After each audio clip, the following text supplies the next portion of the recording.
సంఘటన జరిగిందో నిజంగానే ప్రభుత్వం తీసుకున్న అనాలోచిత నిర్ణయాల వల్ల అధికారులు ఎట్లా ఇబ్బంది పడతారనేది నిన్న స్పష్టంగా అర్థమైంది. నిన్న నిజంగా అధికారుల మీద, కలెక్టర్ మీద, అధికారుల మీద జరిగిన ఏదైతే ఉందో దాన్ని నిజంగా బాధాకరం. ఎందుకంటే రైతులు ఏదైతే వాళ్ళ ఆవేదనను వెళ్లిబుచ్చే క్రమంలో వాళ్ళ ఆవేశాన్ని ఏ విధంగా అయితే ఎక్స్ప్రెస్ చేసిందో నిజంగా బాధాకరం.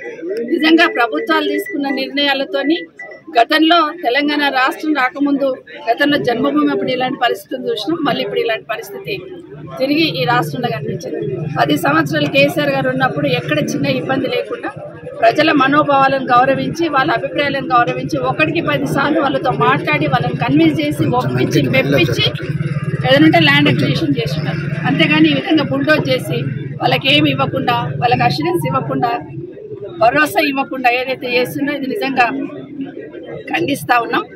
అసలు కొడంగల్లో గత 6 నెలల నుండి చూస్తున్నాం రైతులందరూ వాళ్ళ ఆవేదన వెళ్ళబుచ్చుతారు.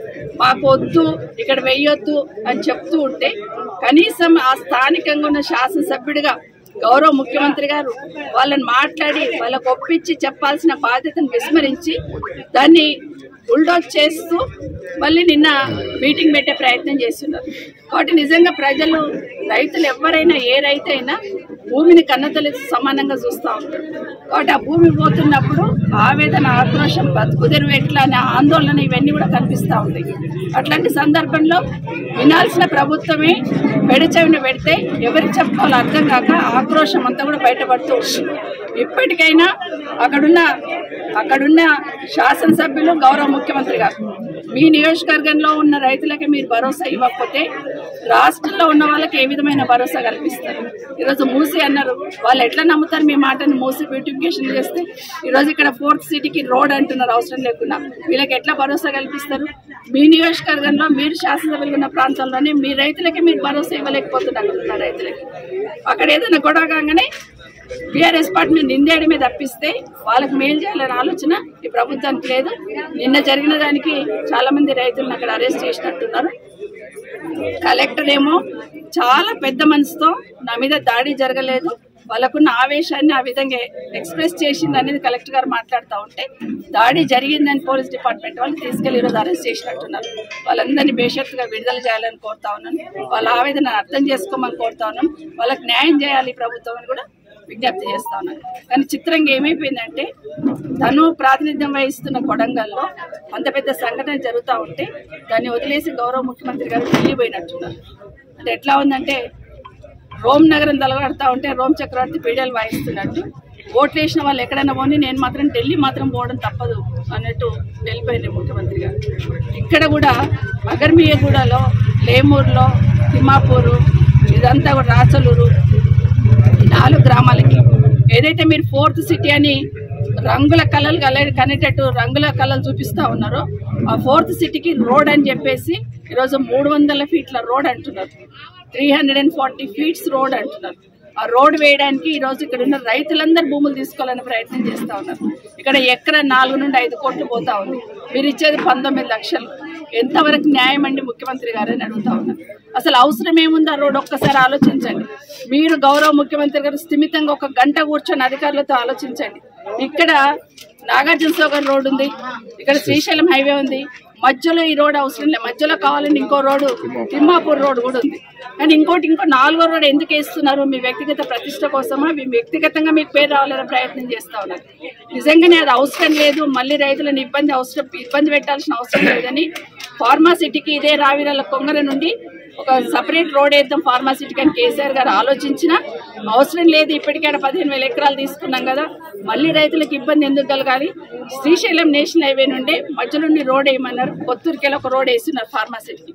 ఫార్మాసిటీకి ఈరోజు మీరు అనుకుంటున్న 4th సిటీ, ఆ రోజున్న ఫార్మాసిటీ, దానికి కనెక్టివిటీ లేకపోతే కదా మీరు కొత్త రోడ్ వేయాలా? అక్కడ ఇబ్రాహీంపట్నం నుండి రోడ్స్ ఉన్నాయి, అంటే కల్వకుర్తి నుండి రోడ్స్ ఉన్నాయి, కందుకూరు మహేశ్వరం నుండి రోడ్లు ఉన్నాయి. అన్ని రోడ్లు కనెక్టివిటీ ఆ ఏరియాకు ఉన్నప్పుడు మళ్ళీ కొత్త రోడ్ ఎందుకు వేస్తుంది అనేది ముఖ్యమంత్రి గారు దయచేసి ఆలోచించండి. అదే కాకుండా ఈరోజు national highway, Srisailam national highway కూడా వైండింగ్ చేయాలనే ప్రపోజల్ ఉంది. గతంలో బీఆర్ఎస్ ప్రభుత్వం నుండి పంపించున్నాం.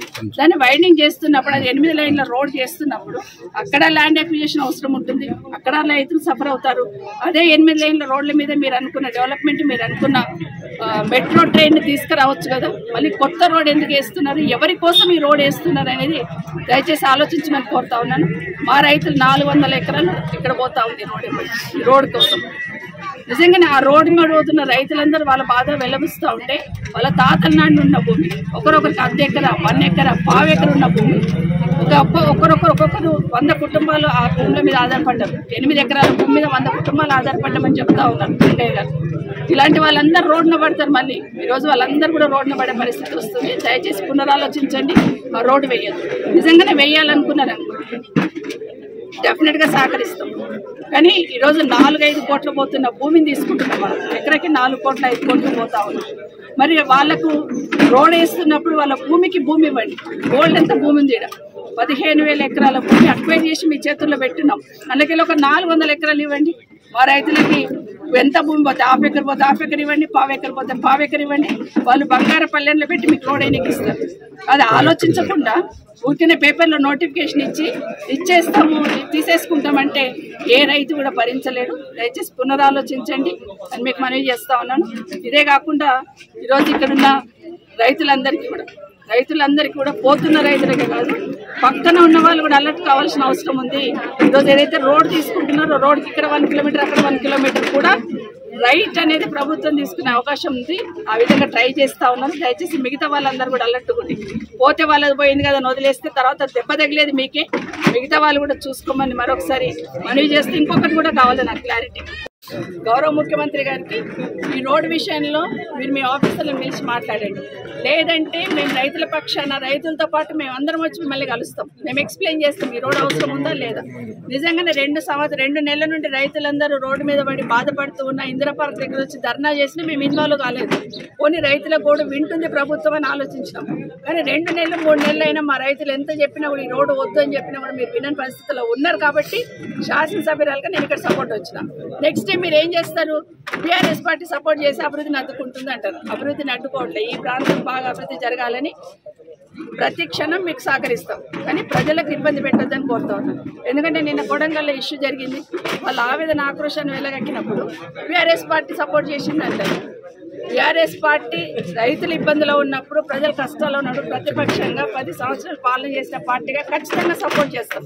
కానీ వాళ్ళకి న్యాయం చేయాల్సిన బాధ్యత మీకుందా లేదా, వాళ్ళు రోడ్డు మీద పడకుండా ఆపాల్సిన బాధ్యత మీకుందా లేదా, వాళ్ళకి భరోసా కల్పించాల్సిన బాధ్యత మీకుందా లేదా.